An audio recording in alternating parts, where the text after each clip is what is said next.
Brought to you by KR Mangalam University. We provide you the platform to turn your dreams into reality. Give wings to your aspirations with KR Mangalam University. नमस्कार दोस्तों, आप crime तक देख रहे हैं। बात करते हैं कई सारे मसलों पर, लेकिन सबसे पहले ज्योति मल्होत्रा की बात। इस मामले में एक बड़ा अपडेट आया है, कुछ और जासूस पकड़े गए हैं। जासूसी कर रहे थे, क्या इनके पास से सैन्य दस्तावेज मिले? नहीं। बैनर्जी साहब, 2 इंपॉर्टेंट जासूस पकड़े गए हैं, इनके बारे में क्या अपडेट है? क्या ये ज्योति मल्होत्रा केस से कनेक्टेड है? देखिए, डायरेक्टली कनेक्टेड है या नहीं ये फिलहाल कह पाना मुश्किल है, क्योंकि जो कार्रवाई अभी की है उसमें यूपी एसटीएफ इन्वॉल्व है। और लेकिन इतना ज़रूर है कि जब इस तरह के एस्पिनोज के मामले होते हैं, यानी जासूसी से जुड़े मामले होते हैं, तब सेंट्रल एजेंसीज ऐसे मामलों को लुक आफ्टर करती है, क्योंकि वो देश की संप्रभुता और देश की जो सिक्योरिटी है, सुरक्षा है, उससे जुड़े हुए मामले होते हैं। तो सेंट्रल एजेंसीज स्टेट पुलिस को इन्फॉर्म करती है, बताती है, फिर राज्यों की पुलिस कार्रवाई करती है। तो यूपी एसटीएफ ने कुछ कार्रवाई की है। एक लड़के को पकड़ा गया है बनारस से, 25 साल महज उसकी उम्र है और उसका नाम है तुफेल। बताया ये गया है कि उस लड़के ने बड़ी गहरी साजिश रची थी, और उन साजिशों में सुनकर आपको हैरानी होगी, गजवाए हिंद का जो कॉन्सेप्ट है वो, इसके अलावा पूरे देश में शरिया का कानून लागू करना, और साथ ही भारत विरोधी और भी बहुत सारी गतिविधियों में लिप्त होने का इल्ज़ाम उस पर लगा है, तुफेल पर। तो अभी खैर इनिशियल स्टेज में है ये मामला और पुलिस जो है जांच कर रही है, लेकिन जिस तरह के इल्ज़ाम लगाए गए हैं और जिस तरह की बातें सामने आई हैं वो बहुत। कल हम डिस्कस कर रहे थे नैरेटिव वॉर पर कि भाई आप पाकिस्तानी प्रेम है तो भी आप फंस सकते हैं या नहीं फंस सकते, लेकिन ये प्रेम होना भी गलत है। दूसरा, जासूसी की हम डेफिनेशन पर बात कर रहे थे कि ज़रूरी नहीं कि आपके पास सैन्य दस्तावेज मिले इसलिए वो जो है वो जासूसी मानी जाएगी। अगर आप उनको कोई सिम कार्ड दे रहे हैं, अगर आप उनको कुछ पैसे ट्रांसफ़र कर रहे हैं, अगर आप ये तमाम चीज़ें कर रहे हैं, तो वो भी जासूसी के अंतर्गत ही आएगी। बिल्कुल, किसी भी तरह से दुश्मनों को फैसिलिटेट करना, पाकिस्तान जैसे देश जिसको खुलकर अब हम दुश्मन मुल्क कह सकते हैं, ऐसे मुल्क को फैसिलिटेट करना, उनके लोगों को किसी तरह से मदद पहुंचाना, ये अपने आप में जो है मेरे हिसाब से एक एंटी नेशनल काम है। वो मैं इसलिए भी कह रहा हूं क्योंकि लगातार वक्त के साथ जो है पाकिस्तान अपनी रंगत, अपनी औकात दिखाता जा रहा है। अभी जब हम लोग थोड़ी देर पहले ऑफ कैमरा बात कर रहे थे चिराग, तब आपने उस मामले का भी जिक्र छेड़ा था जिसमें पाकिस्तान ने एक ऐसे फ्लाइट को जो टर्बुलेंस में फंसी हुई थी उसको अपने एयर स्पेस में घुसने देने से इनकार कर दिया। आप सोचिए ये कैसे लोग हैं, मतलब ये मुझे तो लगता है दरिंदा भी एक ऐसा शब्द है ना जो शायद कम पड़ जाए इनके लिए। और हमने तो इंसानियत दिखाई जब एक तरह से स्थिति ऐसी थी कि बहुत ज़्यादा तनाव था, ड्रोन छोड़े जा रहे थे, मिसाइलें फेंकी जा रही थी, तब ये पाकिस्तानी जो थे, ये एक विमान था जो नागरिक विमान था, उसको ढाल बना रहे थे, और उसकी आड़ में आप सोचिए ये एक तरह से छद्म युद्ध लड़ रहे थे। बिल्कुल लड़ रहे थे। और अब जो नई बात सामने आई है उसमें ये पता चला है कि जो लाहौर का एयर ट्रैफिक कंट्रोल है, उससे इंडिगो के पायलट ने, जो टर्बुलेंस में फंसी हुई फ्लाइट थी, उसने बात की थी और ये कहा था कि मैं अमृतसर के ऊपर उड़ान भर रहा हूँ और यहाँ बहुत ज़्यादा टर्बुलेंस है, मुझे कुछ देर के लिए आप पाकिस्तान के एयर स्पेस में आने की इजाज़त दीजिए ताकि मैं अपनी और अपने सारे मुसाफिरों की जान बचा पाऊँ।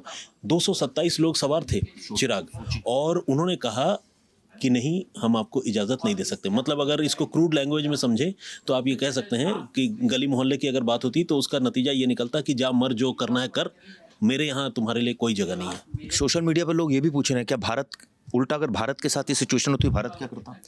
मुझे पूरा यकीन है जिस तरह का अब तक का भारत का एक ह्यूमन फेस रहा है, भारत जो है ज़रूर अपने एयर स्पेस में जगह देता। लेकिन इस तरह की घटना के बाद अब आगे क्या होगा मुझे नहीं पता, क्योंकि देखिए क्या है, आप किसी के साथ भलाई एक लेवल तक ही कर सकते हैं, उसको कोऑपरेट एक लेवल तक ही कर सकते हैं। मैं लगातार जो है अपना गुडविल जेस्चर दिखाता रहूं और सामने वाला लगातार मुझे टॉर्चर करता रहे, मुझ पर हमले करता रहे, तो किसी भी इंसान की हद होती है, तो किसी भी देश की भी हद होती है। तो बर्दाश्त करने की आसमानी आतंक कहा जाए, बिल्कुल कहा जाए आसमानी आतंक। आप समझिए ना, मतलब इनोसेंट लोग थे 227 लोग, और अब तो सीज फायर भी हो चुका है, आपसे कोई गोले बारूद का रिश्ता भी नहीं, आप कह रहे हैं कि अब गोलियां नहीं चलाएंगे।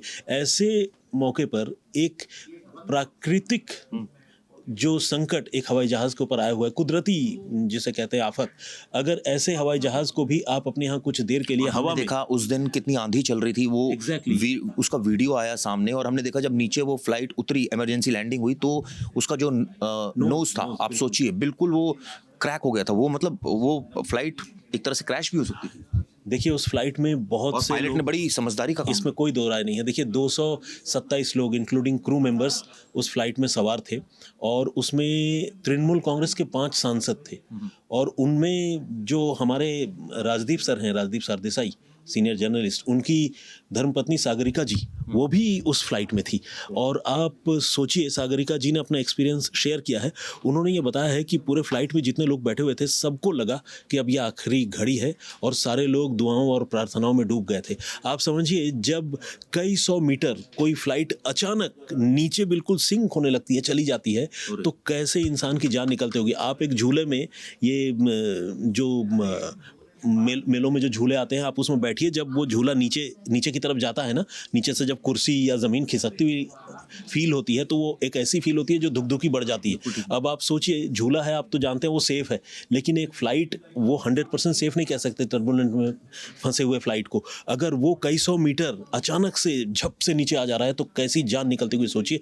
पूरे ये फ्लाइट साहब के अंदर भूचाल मचा हुआ। कितने टाइम तक, ये कितने वक्त तक फ्लाइट उड़ती रही? क्योंकि उस सब हमने देखा था परसों, जिस तरह से आंधी आई थी, कई किलोमीटर प्रति घंटे की रफ्तार से वो आंधी थी और ऐसा शायद बहुत अरसे बाद देखा गया।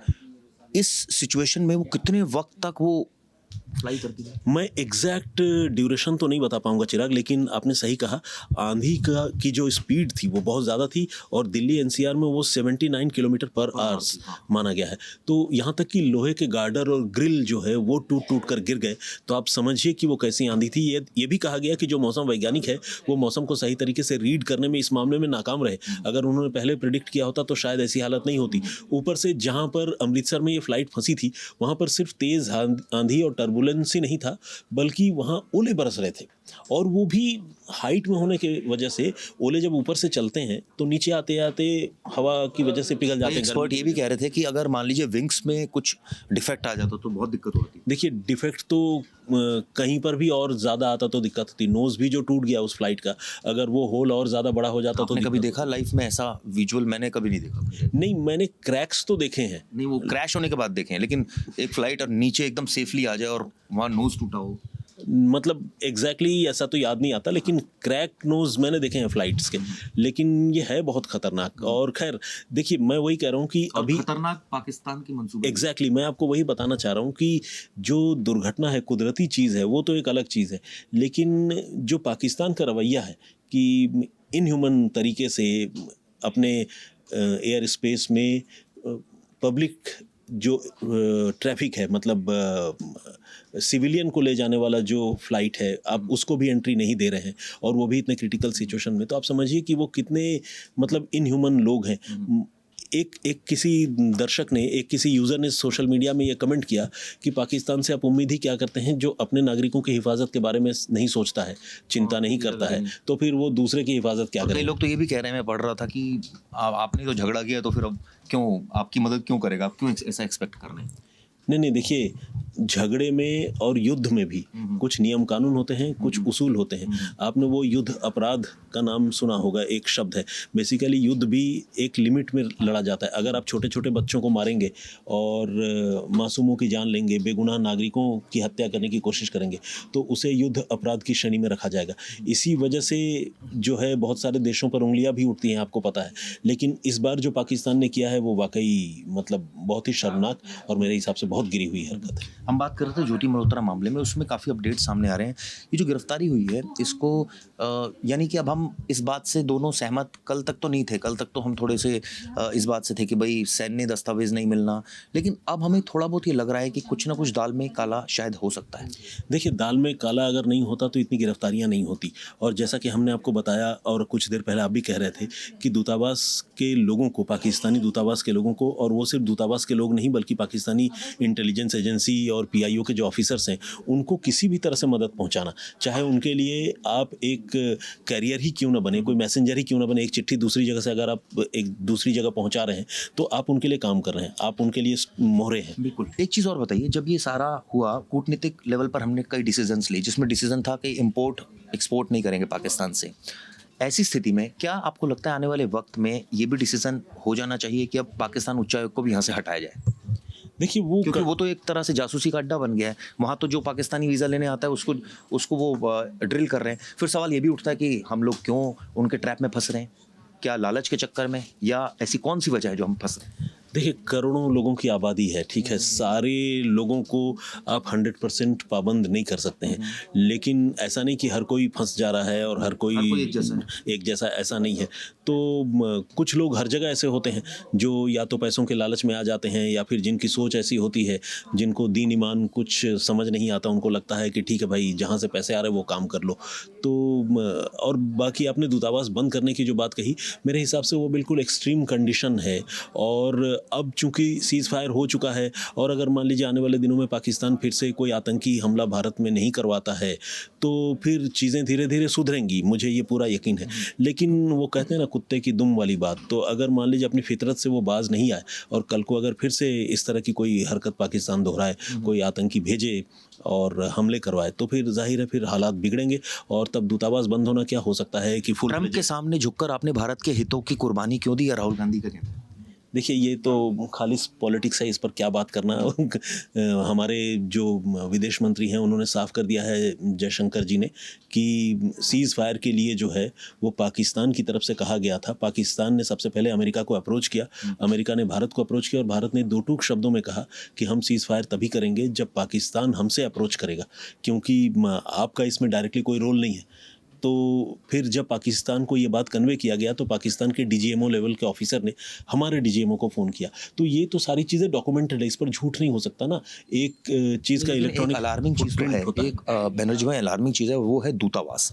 दूतावास में अगर इस तरह के कर्मचारी रहेंगे, वो ठीक है कि हमारा भारत और पाकिस्तान में कई ऐसे लोग हैं जो यहाँ रहते हैं, उनके पाकिस्तान में रिश्तेदार भी, और वो किसी तरह की कोई गलत हरकत शामिल नहीं है।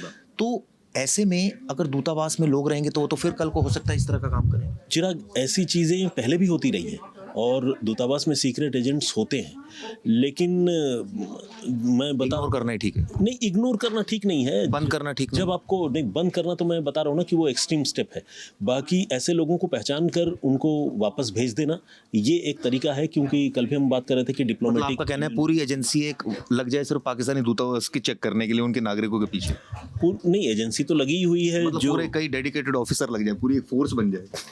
नहीं, मैं ऐसा कुछ नहीं कह रहा हूँ, मैं बस ये कह रहा हूँ कि जो भी लोग चिन्हित हो जाते हैं और जो लोग apart from high commission work, अगर वो मान लीजिए कोई खुफिया गिरी में लगे हुए हैं, कहीं से सिम कार्ड प्रोक्योर कर रहे हैं, किसी को पैसे दे रहे हैं, किसी को उकसा रहे हैं, भड़का रहे हैं, और यहाँ पर कोई मॉड्यूल आतंकियों का तैयार करने की कोशिश कर रहे हैं, आपके अपने इंटेलिजेंस हैं, जब आप ऐसे लोगों को चिन्हित करते हैं, ऐसे लोगों को डिपोर्ट कीजिए, भेजिए वापस, आप अपने घर जाओ। चलिए, ये चर्चा हमने की सुप्रतिम बनर्जी के साथ। आपको ये चर्चा कैसी लगी कमेंट्स कीजिएगा, और हमारी बात अगर आपको पसंद नहीं है तो भी कमेंट्स कीजिएगा, पसंद आए तो भी कीजिएगा, और अगर पसंद आए या ना आए, जैसा आपका न्यूट्रल स्टेटमेंट हो वो भी कमेंट कीजिएगा। धन्यवाद।